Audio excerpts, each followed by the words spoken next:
Good afternoon, everybody, and welcome to the Jordan Schnitzer Family Foundation lecture, which is organized by the International Fine Print Dealers Association.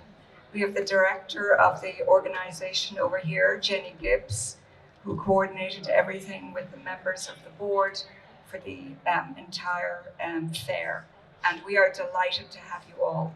This afternoon is going to be very exciting. The title of the event this afternoon is A Conversation with Hank Willis Thomas, who is sitting over here, and Jordan Schnitzer. I'm going to give a brief introduction to both men. Jordan Schnitzer grew up in Portland and is a graduate of the University of Oregon. And in 1976, he received his law degree from the Northwestern School of Law at Lewis and Clark College.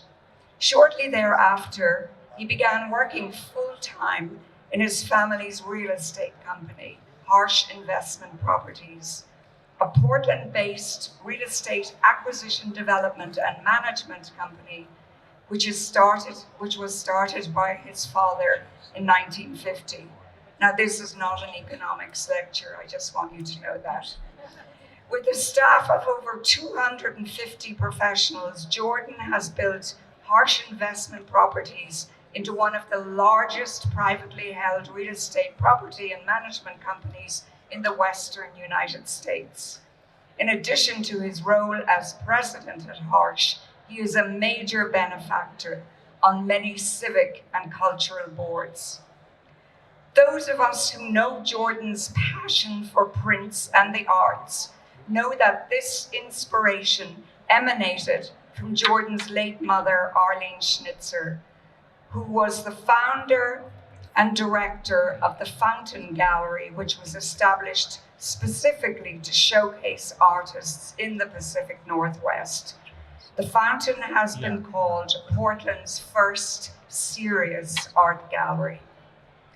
Jordan still has the first painting he bought in 1965, entitled Sanctuary, an abstract study by Louis Bunce. He bought it at his mother's gallery, and the painting cost $75, but there was a family discount, and he bought it for $60 and had to pay $5 a month. He also learned that if he missed a payment, his mother could foreclose because his bedroom was next to hers. Creating a vast lending library of prints happened somewhat surreptitiously. 30 years ago, while browsing in a gallery that specialized in works on paper, he bought a Frank Stella, a David Hockney, and a Jim Dime. That sparked his magnificent obsession that continues to this day. He says prints are more affordable than paintings, and he stated something that many of us at this fair would say: they reflect the collaboration between the artist and the printmaker. And so he began collecting contemporary prints and multiples in earnest in 1988. Today, his art collection is composed of 15,000 prints and 5,000 paintings, sculptures, and other works of art. It includes artworks by many of today's most important post-war artists and has grown to be the country's largest private print collection. He and his family foundation have most generously lent artwork from the collection to qualified institutions in locations where it is very difficult to get exhibitions by leading American artists. And to date, they have organized over 180 exhibitions, which have been exhibited in 160 museums. How did this program of the talk begin today? Several years ago, Dick Solomon approached Jordan and asked him if he would support the Jordan Schnitzer Family Foundation lecture for the International Fine Print Dealers. And I want to say that on behalf of everyone who is at the fair, everyone on the board, everyone on the foundation, we are all extraordinarily grateful for Jordan supporting this event. He is passionate about prints, and he also funds many other extraordinary programs. Tonight, for example, the Print Center is opening a new gallery entitled the Jordan Schnitzer Gallery. So I hope that many of you will have time to go over the weekend or tonight or in the coming weeks and months. In an interview with the Wall Street Journal, Jordan described his collecting passion for more than 3 decades in assembling what he calls a teaching collection of prints, largely by American artists of the post-World War period. Instead of hanging the works of art at home or keeping them in storage, he established the foundation that lends to museums with a special focus of getting the works out in front of young people. Many of his loans are to small museums, institutions, and universities. And all these museums are beneficiaries of his generosity. His foundation goes one step further. They cover the costs of framing and shipping the works, preparing brochures and educational materials, and even hors d'oeuvres at the opening receptions. Jordan has said, "Watching the visitors react to the images, I felt a joy and feel a joy that I have never felt before." I am now going to turn to our guest here this afternoon, Hank Willis Thomas. It's an honor to have you, Hank. Sorry, Jordan. Hank Willis Thomas is a conceptual artist working primarily with themes related to perspective, identity, commodity, media, and popular culture. His work has been exhibited throughout the United States and abroad, including the International Center for Photography in New York, the Guggenheim Museum in Bilbao, the Musée Quai du Quai Branly, Paris, the Hong Kong Arts Center in Hong Kong, and the Witty de With Center for Contemporary Art in the Netherlands. His work is included in numerous public collections, including the Museum of Modern Art, the Guggenheim, the Whitney, the High Museum in Atlanta, the National Gallery of Washington, D.C. And his collaborative projects include such projects such as Question Bridge, Black Males in Search of the Truth Booth, and For Freedoms, which was awarded the 2017 ICP Infinity Award for New Media and Online Platform. In 2012, Question Bridge, Black Males, debuted at the Sundance Film Festival and was selected for the New Media Grant at the Tribeca Film Institute. He is also the recipient of a Guggenheim Fellowship, the Soros Equality Fellowship, and has been a member of the New York City Public Design Commission. He holds a BFA from NYU and an MFA from the California Institute of Arts, and has been honored with honorary doctorates from the Maryland Institute for Art and the Institute for Doctoral Studies at the Visual Arts in 2017. Please welcome Jordan Schnitzer and Hank Willis Thomas in conversation. Thank you, Paula. Thank you. This is exciting for me because I've been buying Hank's work for maybe 7, 8, 9 years now, and I got the chance to really read a lot more about him and even expand further my respect and admiration and just passion for his work. So thank you for agreeing to talk with us today. You know, the New Yorker said about you, in an interview about you and your mother, said, growing up in a Black history archive. Now, your mother, PhD, historian, artist, she was dean at the NYU Photography and Imaging Department. Your father, a scientist, musician, real estate investor. You grew up in Manhattan. So as this said, what was it like growing up? And let's talk about your earliest years in a Black history, as they say, archive. What was growing up like for you? Hi, everyone.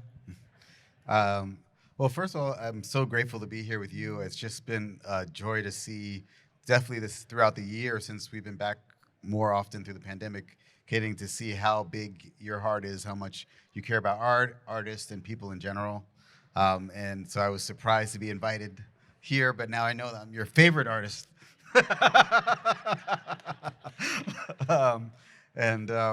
You're my favorite collector. But it's just a wonderful thing to be able to spend time with people again. I'm still conscious about getting breathed on and breathing on people, but it seems like we're all kind of up for the challenge and the risk of living, which is why we are here. I grew up as the child of two artists who really were the first generation of African Americans who were able to kind of live out their own dreams. You know, prior to my grandparents' generation were, born. My father was born into a segregated South, but my grandparents were born into an entirely segregated country. And what I learned through my parents' journey is that we have the capacity against all odds to make our dreams come true when we love ourselves, when we love others, and when we're willing to put ourselves out there. And I got the fortune of growing up at the Schomburg Center for Research in Black Culture, which is in Harlem on 135th Street, where my mother was curator of prints and photographs.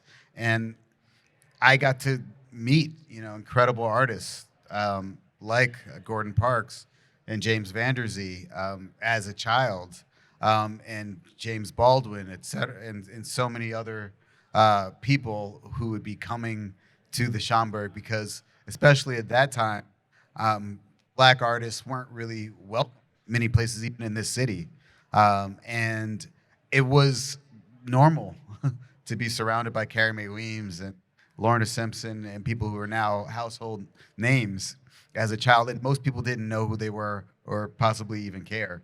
But I got the privilege of that being my kind of central identity is growing up within the community of artists who knew that through their care and consideration for each other, support of each other's work, that whether or not society embraced them or not, they had something valuable. And that really kind of has been something that's been a theme throughout my work, is really looking at people and stories and images that maybe were kind of only seen in a very specific light at one time and introducing them into different conversations today. And his mother also was a MacArthur Fellow in 2002. In 2000. And you sent me a picture that the Smithsonian is honoring her with a wing or a building or a gallery at the gallery. American Art Museum. Yeah, really wonderful. And they're not here today because you have a cousin that had a baby yesterday. 2 days ago. 2 days ago. Yeah. Okay. And we should also mention your wife, Rue, who is a curator at the Whitney and helped curate the biennial, the one 2 years ago. Correct. And, Yes, and most yes. recently, the Julie Moretu show that was up at the Whitney. So when did you first decide you wanted to be an artist? I'm still deciding whether or not I want to be an artist.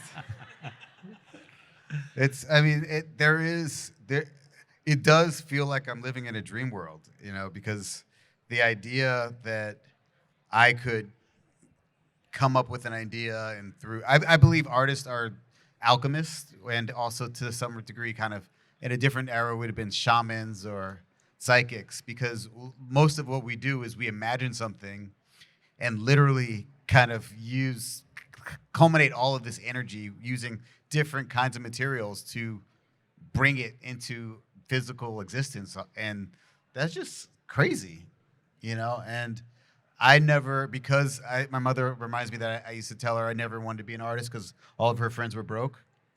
But that was also part of my training, that I didn't actually start to really I didn't have my own home until I was like 36, 37.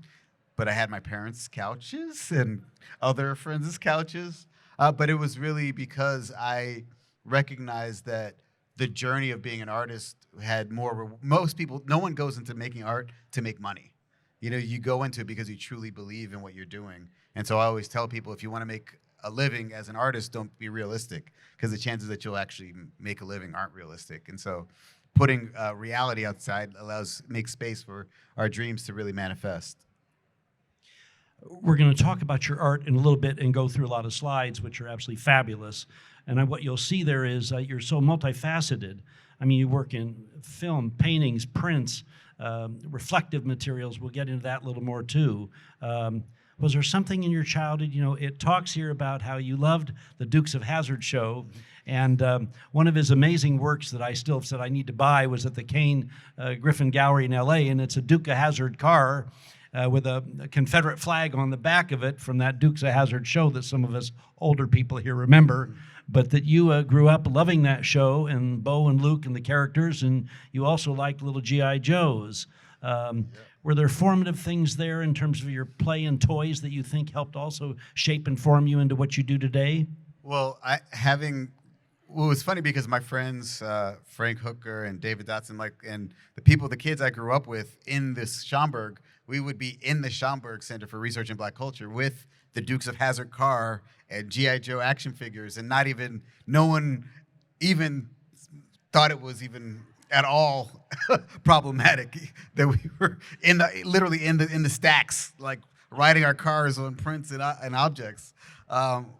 So it probably made all of these worlds blend for me in a unique way. But it is amazing to think about how popular culture is also a form of brainwashing and social conditioning. Young men are often conditioned to fantasize around violence and war in our society through the toys we are encouraged to play with. And then also the fact that the General Lee was the first kind of toy car that I really loved, and I still have a passion for it, says a lot about the way that our society can prime people for things that may actually be contradictory to their whole existence. You in a Guardian magazine article, you said about Black Lives Matter, you said the work will not be complete in our lifetime. Also, another important event there, I think, was the unfortunate death of your cousin that you were closest to growing up. And he was 22, was he not? 27, I was 23. Yeah, you were 23, he was 27. And describe that, and you've talked to me before about how that influenced and shaped a lot of your direction since. Sure. Well, I always talk about love in my work and in my life because I was not good at most things when I was a kid.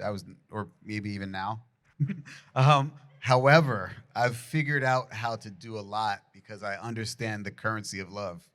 And my cousin Sangha was like the cool person, the tall, good-looking, charming, smart, all of the things. And I was and that one. But he saw both the problematics with the fact that I was so easily dismissed, and also the importance of sharing whatever light was shined on him onto other people.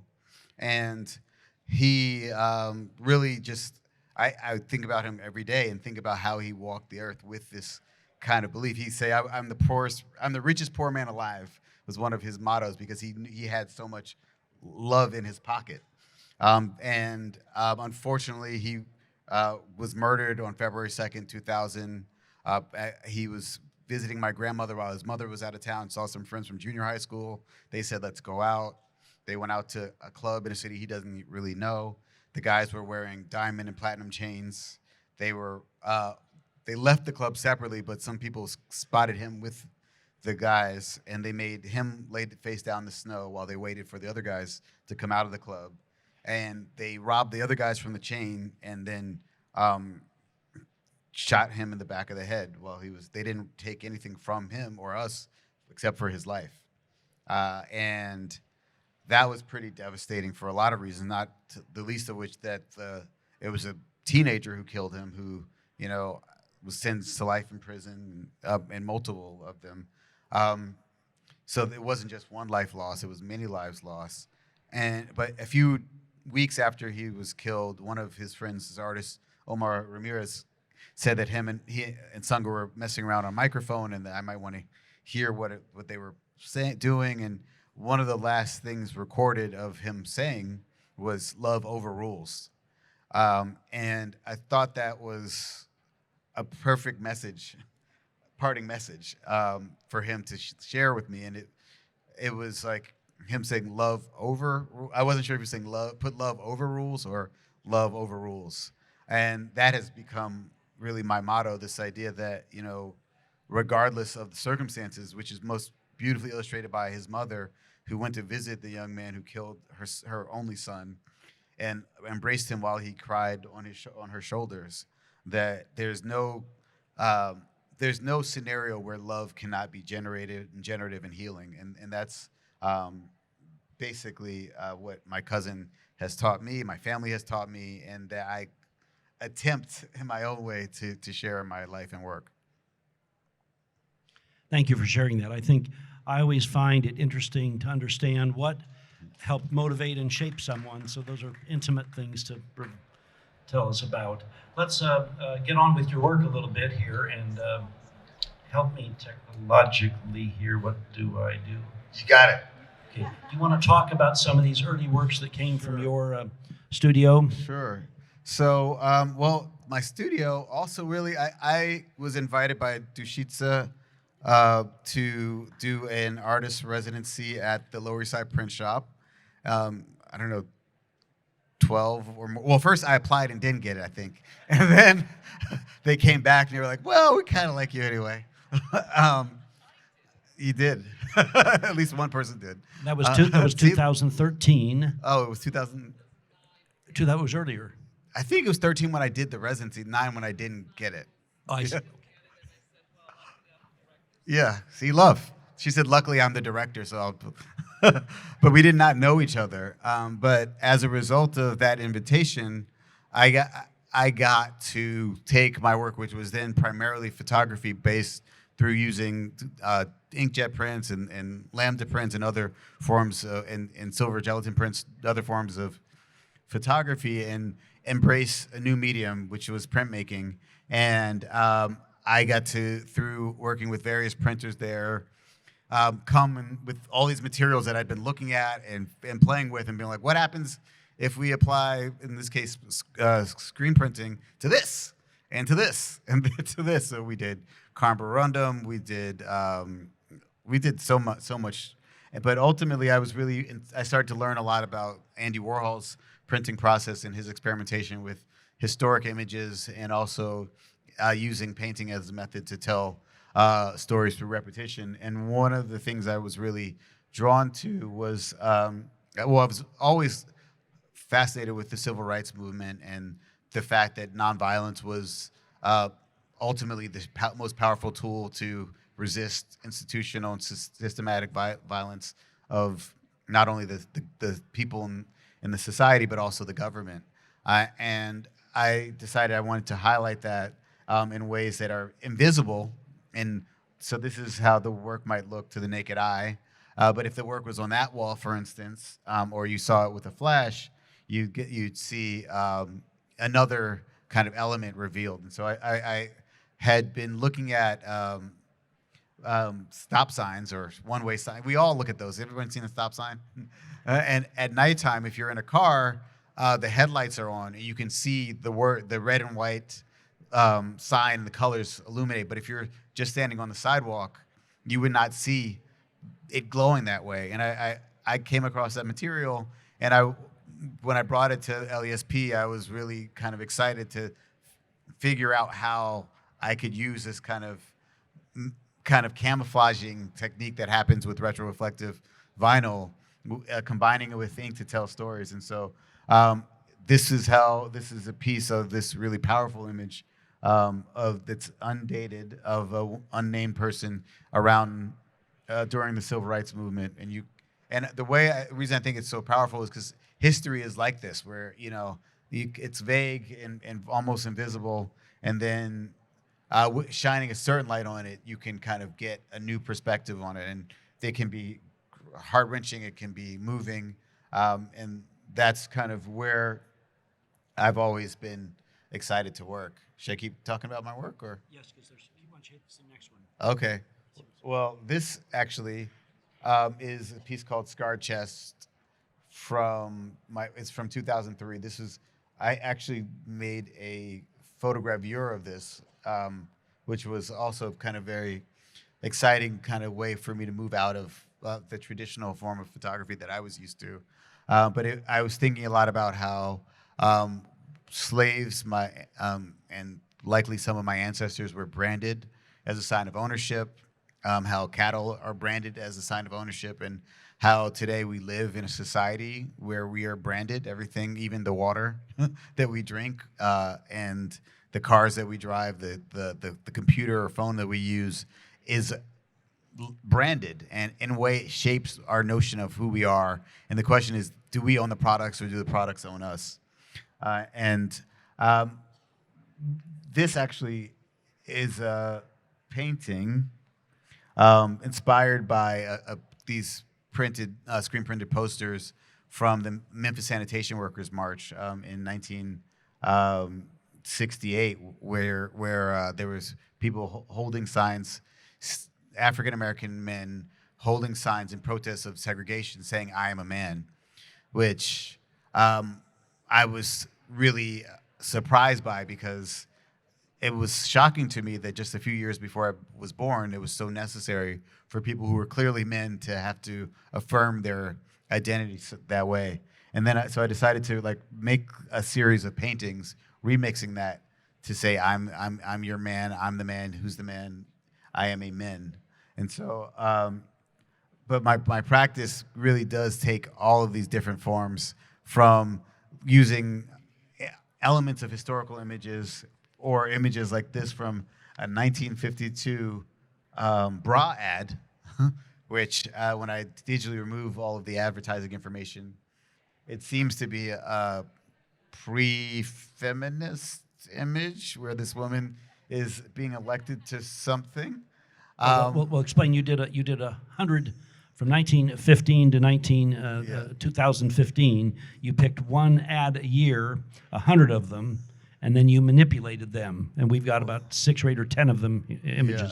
So this is a series called, as I was talking about kind of how popular culture shapes our identities and what we value, I first did a project called Unbranded Reflections in Black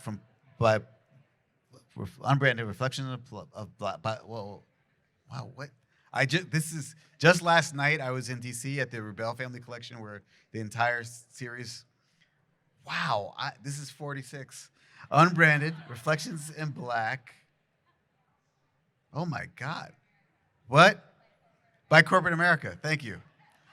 Holy smokes! Where I took 2 images. We're keeping the audience on their feet. Yeah, so exactly. Some help there.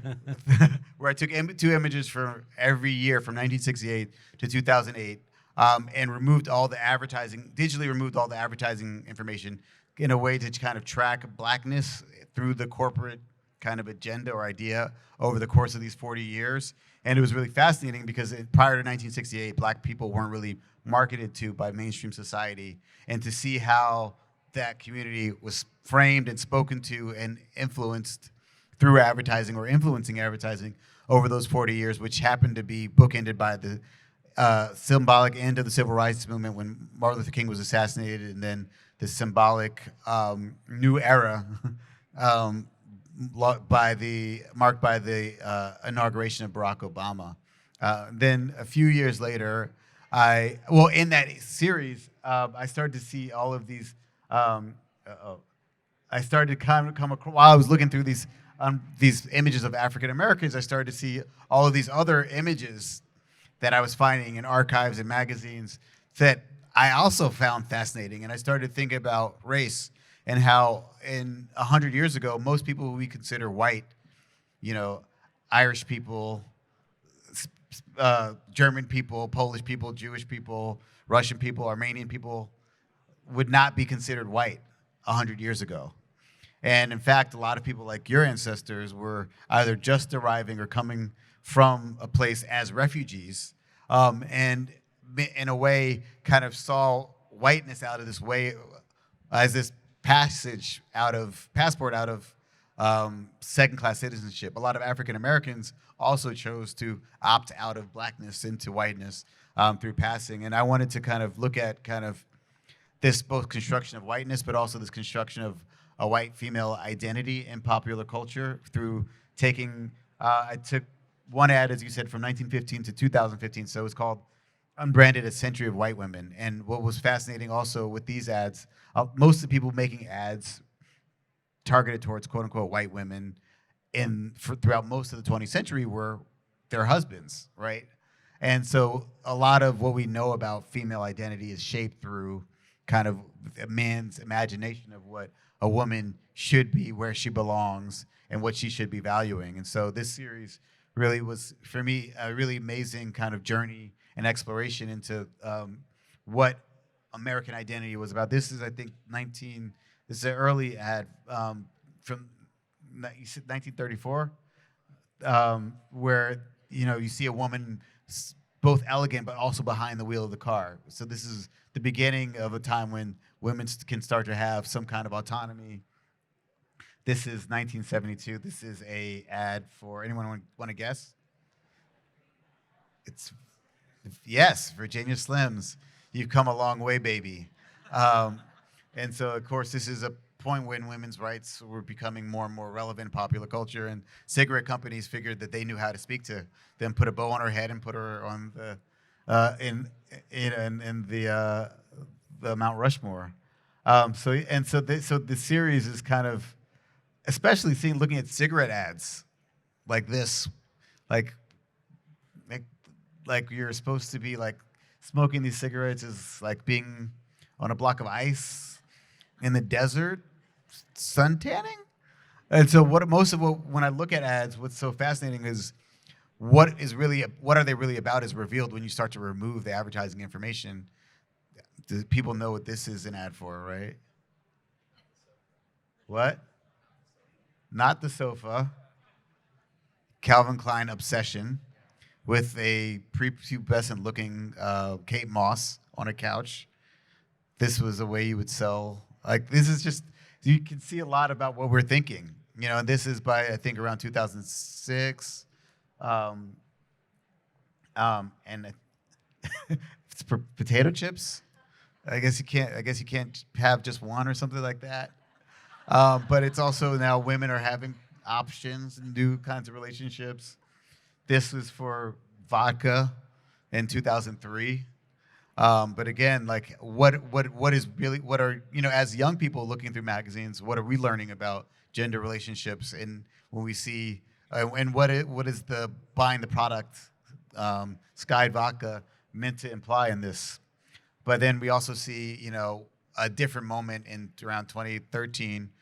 This is Serena Williams looking at the Tampax woman and basically dominating her. But there's also another metaphor for kind of black women taking a different role in the game, whatever you call the game.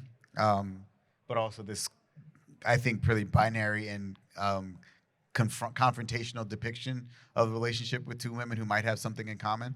And so I've really kind of been fascinated by how all of these other things are hidden beneath the surface of all of these advertisements.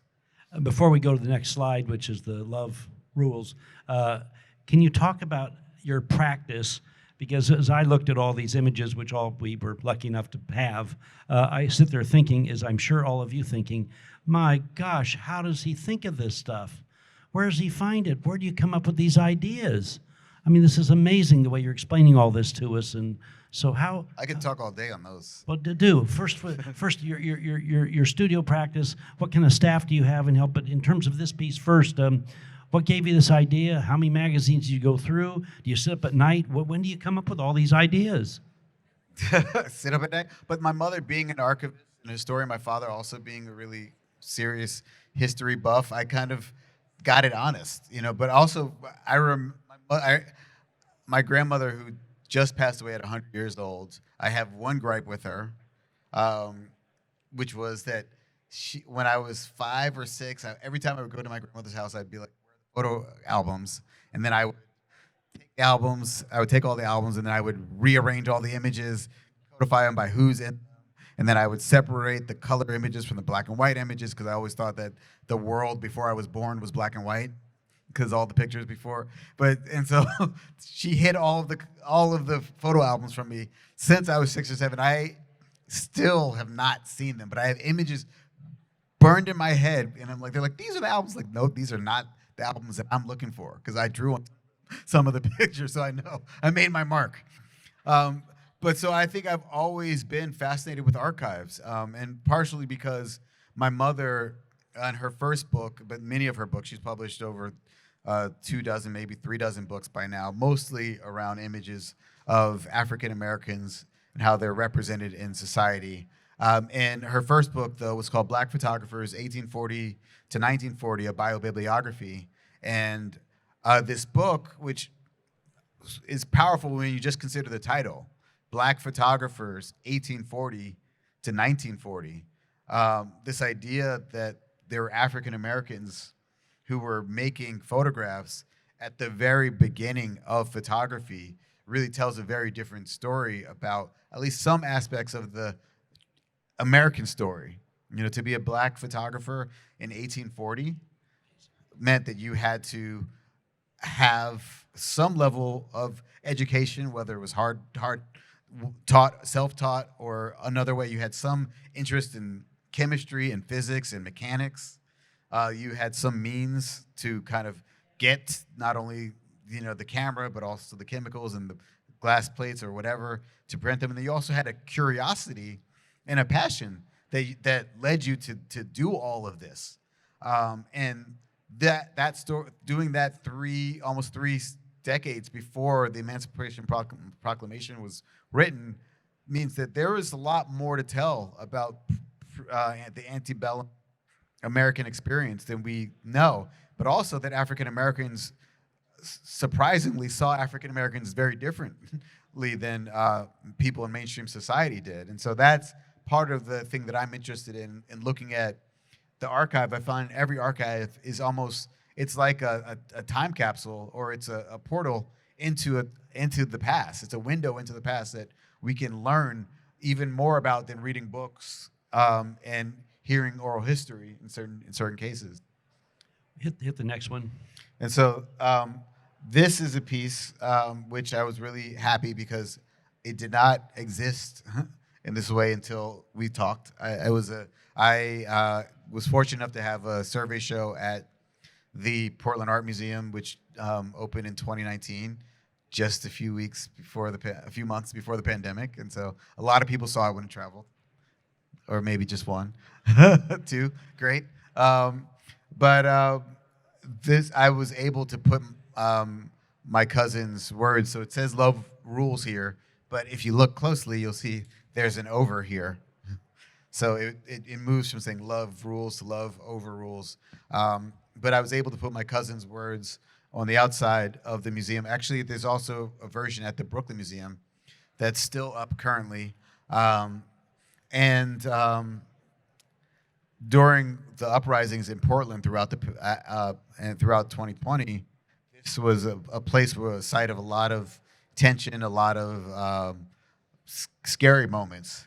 But somehow this was not vandalized, even though a statue across the way was. And so I don't know. So much there's so much art in public space, but most of it is telling us to buy a product. And a lot of what I'm interested in is selling ideas that are hopefully they're inspiring. You've done, I didn't put any images up, but you've done a lot of series with athletes. And you had written, for anyone, it's written about him. For anyone familiar with Thomas, it may come as a surprise that he would celebrate the NBA with such a project, given that his work has often been critical of the intersection of sports, commerce, and black men. And you did a work, the Cotton Bowl. Tell us about your work with about. So yeah, you have some of my quilts here. Yes. Well, again, popular culture is so powerful, mostly because it's a one-way conversation to the consumer or to the audience. I believe that it can be a multifaceted conversation when we choose to recognize that anything that that's forced down our throats is something that we can digest and process and put back into the world in anyway. I'm not calling my work defecation. I'm not. But it's a joke. Get it? But there's that's the thing. I'm all this information is jammed down my throat. I know stats about athletes that are totally irrelevant to my life. I know more about them than I do about what's happening in my body or my health. And I realized that this stage, sports manifest, is really, it has there's a reason that we're so fascinated by it. It's because sports are about living in the present. It's about the now, what I do with what's right in front of me right now. And the ball being a metaphor for how we, manipulate the present to our will is something that is really kind of a powerful lesson. And so when we see someone, it look on the surface is just a guy putting a ball through a hoop, but it's also about this person who's actually choosing to kind of take all of their attention, everything they've ever learned, and focus it towards a very specific goal. And what we saw in sports, for instance, the NBA, where a lot of the early athletes were immigrants, Jewish immigrants, Eastern European immigrants, and then eventually African Americans, and now Africans and other people from other parts of disenfranchised or served communities, is that this is one of the few places where people who are not seen as important get to be seen as important because they can still take the now and make it theirs, seize the moment. And so my work, I'm so fascinated with kind of how a lot of these athletes now in the past 10 years, LeBron James especially, have kind of decided that since we have your attention here, we can use it to talk about other things, which was something that happened during the civil rights movement, but didn't happen for many years when athletes started to make a lot of money. Hit the button a second. Let's see what's What's next? Keep the Faith, Baby. This is, so when I was a kid, my mother had a pin that was Adam Clayton Powell Jr.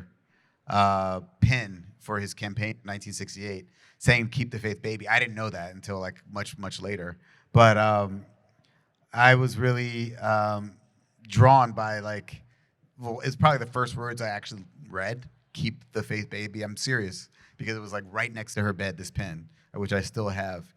And I was I didn't understand why it was saying baby. I'm am I a baby, etc. But there's also this, if you think about what it means that I was given this message from a child, keep the faith, baby. It's so relevant in every moment of my life. Keep the faith, keep the faith. And I just made a series of prints based off of that pen that you must have. Hit the button. All right. Oh, wow. Okay. Wait, you added to this. See, do you have all of this work? Wow. Okay. And a little bit more. And a little bit more. Wow. Talk about this amazing piece in that series. Okay. Well, this is, told you. Well, thank you, Jordan. Thank you.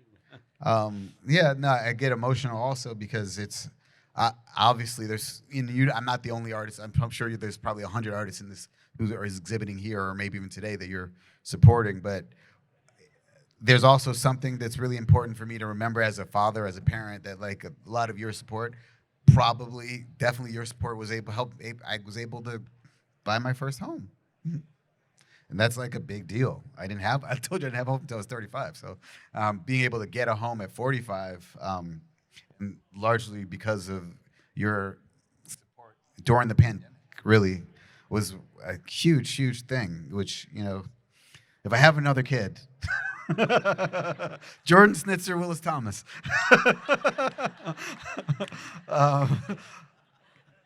But I grew up also, as I said, with I love the United States of America. I would like to consider myself a patriot. Part of loving it, as James Baldwin talked about, is being willing to critique her, as he said. And what I love about being an artist is that we understand that critique is what makes us better, right? If no one's willing to give us critique, then we're probably not doing anything important. Whereas in most other parts of society, critique is seen as something we want to avoid. And in this case, I am both acknowledging our values in our society, but also critiquing it. We are in the quote unquote land of the free, but we have from that moment and always imprisoned more people than anyone else in the world, either through chattel slavery, which now continues under the form of mass incarceration, where the 13th Amendment said, and I saw actually the physical 13th Amendment just 2 days ago in Arkansas. It was handwritten. It's pretty amazing. I have it on my phone if you want to look at it. But it says, slavery shall be abolished except in the case of punishment for a crime. And as we know, punishment for a crime could be just a black man occupying space that people don't want him in. And that is true even today. If you're on a corner and somebody doesn't want you there, you will become a slave. And I think about justice for not just African Americans, but for far too many people in the society. It is a maze that you have to navigate. And so this piece is I've made them with prison uniforms and American flags, because I realized that the stripes on the American flag just coincidentally are exactly the same width of the flags in prison uniforms. And so this navigation of American justice is what this work is about. I want to talk about this piece that we just bought today. Well, I bought it a week ago, but Okay. talk about this piece. Well, this work is heavy. My cousin was murdered in 2000, and I carry that pain, as I said, every day in my life, every probably hour, every minute. But when I think that just in this country alone, since he died, there were almost 300 people shot and killed by another person since he died, which is crazy. And it's even crazier when you think that almost 1 million people in this country have been shot and killed when you add suicides to that. And just in the context of homicide, to know that there are more people killed every year more Americans killed every year than who were killed in the 20 years of wars in Afghanistan and Iraq.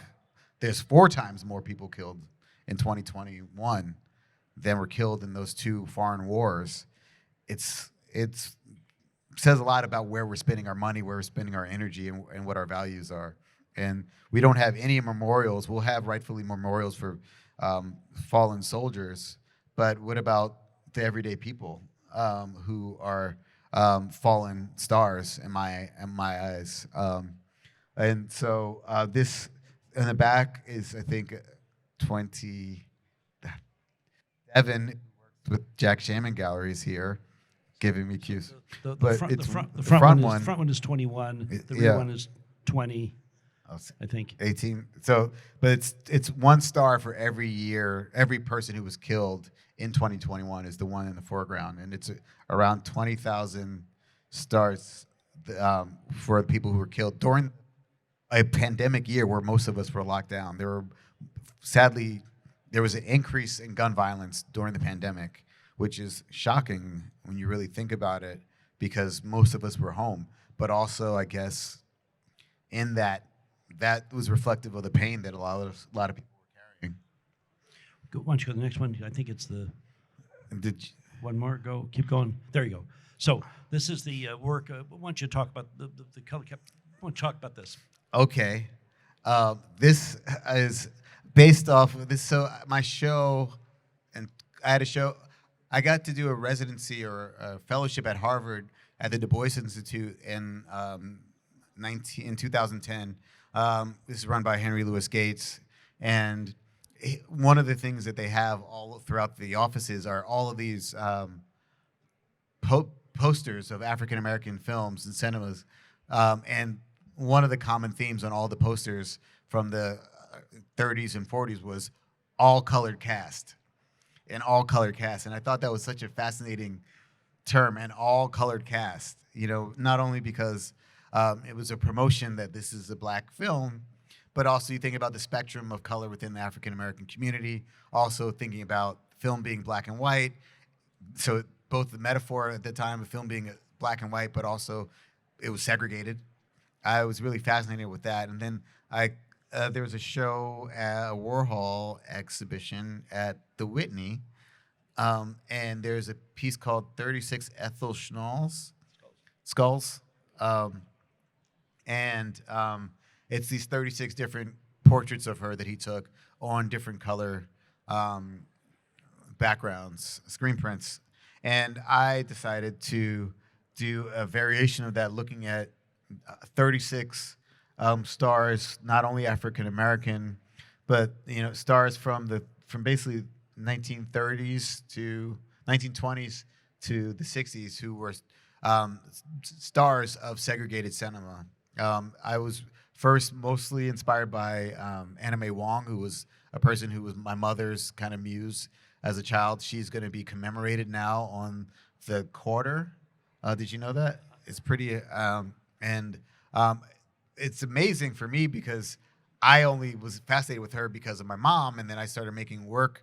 I made a lot of pieces about Anna May Wong, and people were like, "You're Black American. Why are you making pieces about a Chinese American artist?" But obviously, I don't believe race is real. I know it's a fabrication, and I know it's designed to divide and conquer us. Of course, there's ethnicity and social differences, but race, as it's been enforced upon us, is a game, and it's a race where certain people get a head start. And that's something that Anna May Wong, but also Sidney Poitier and Desi Arnaz, and so Pearl Bailey. It's a race that all of these other people, Step and Fetch It, were in. And I wanted to kind of, so to the naked eye, you will likely see it like this unless there's it's lit from a certain area, and then you get to kind of mire on all of these things that are like hidden in plain sight. So when you look at it, you just see, like Ellsworth Kelly, all this color field. Then you take a picture with your iPhone with a flash, and suddenly all the images come through, or you look through goggles. Very interesting in terms of all the themes about that, just technically about hidden, not hidden, and all these people that broke through, folks of color. Fascinating. We've just got 1 or 2 minutes more, so let's talk about this amazing. Hank flew into Portland last Tuesday, and then we flew up to Walla Walla. There's a foundry in Walla Walla, Washington, founded by a guy named Mark Anderson. He's since passed away. His widow and 2 kids run it, and basically all the big artists have done casting there for decades. John Buck and Jim Dine, and tons of them. And this is about a 50-foot tall or 60-foot tall building.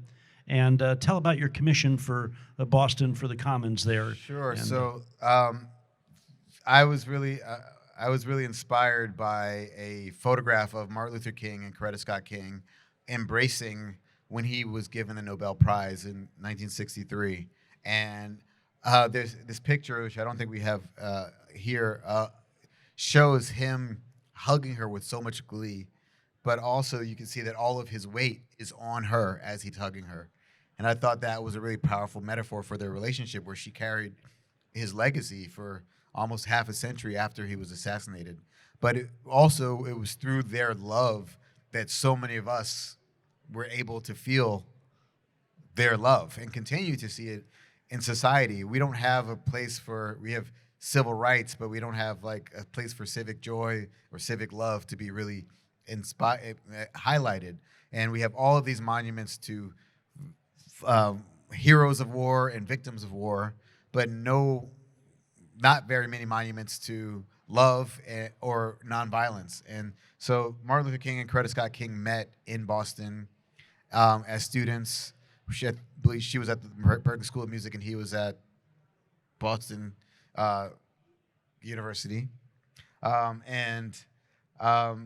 To think of them as refugees from the segregated South in the segregated North, with all of these ambitions, all of these hopes and dreams, but to see each other and say, we want to be together, and through their love, change society was something I was really inspired by. And so the Embrace is a metaphor for that. This is a smaller version of it that you can see for 24 hours at Jack Shaman Gallery.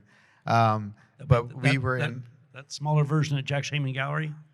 Yeah. That bronze sort of one that's like this big. Yeah. It's sold today.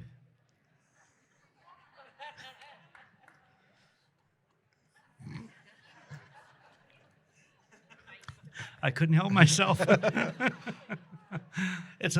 big one is absolutely magnificent. I think it will have the same effect that the Bean does in Chicago when we walked in. So let me ask you, when you walked in, because it's the pandemic, you hadn't been there yet, when you walked in and saw this 40-foot high giant thing, what did you think? I mean, it's humbling. It's humbling to think that what my work is just a reflection of the world that I live in, and so I can't believe that I get to reflect this, and to think that for me, I don't even think it's an ego thing to know that possibly if I ever have grandchildren or great-grandchildren, that this is going to be something that's going to be seen as part of their legacy. This is a part of their mission, but also to think about the millions of people who will come to the sculpture and be inspired to embrace, hopefully not only people they know, but to metaphorically to embrace a stranger, which will likely also happen. This calling space for that and have that in Boston Common, which is the oldest continuously used public space on the continent, is really it's a really amazing thing, and it was so wonderful to have you come up almost impromptu to see it, and then for you to know now that you were so moved by it, and now that it will have be part of your family's legacy is super meaningful to me. So if I can just indulge you for 3 more minutes because we've gone the hour, but let me ask you a couple of tough questions here. I'm a Pisces. There was and I think it's been wonderful to have you talk about how you grew up and the influence in your parents and being here and so forth. Are you a black artist or an artist who is black? I'm a person.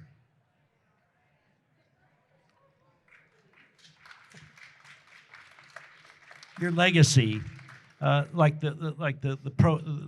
you're doing these major projects, which are very, very powerful, like this about gender, race, this country's history.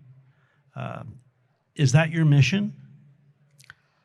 Well, and my friend Jennifer and Devin, who I see Max over there too, and they're people who I work with very closely.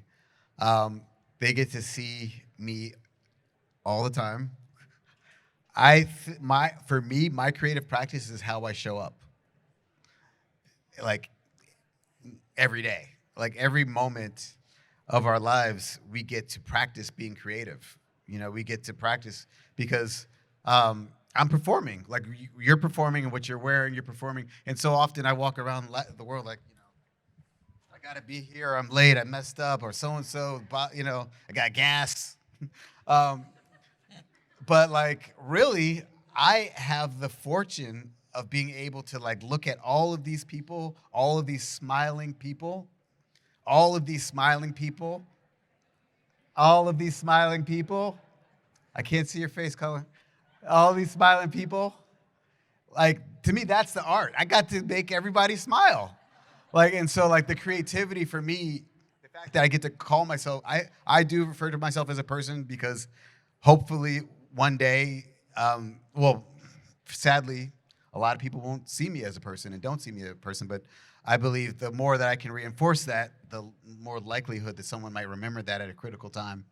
But when I think about myself as an artist, as a creative, I think about you as an artist, as a creator, and we know you are, and all of us have this ability to create, but it's not just what the marks we leave on paper or on metal, it's the marks we leave on hearts, most importantly our own. And so I'm just really grateful to get to do that every day. Well, I think we're also grateful that you do that every day, and we're the beneficiaries. Hank Willis Thomas, it was just an incredible afternoon. Thank you. Thank you. Incredible. Just fabulous. Wow.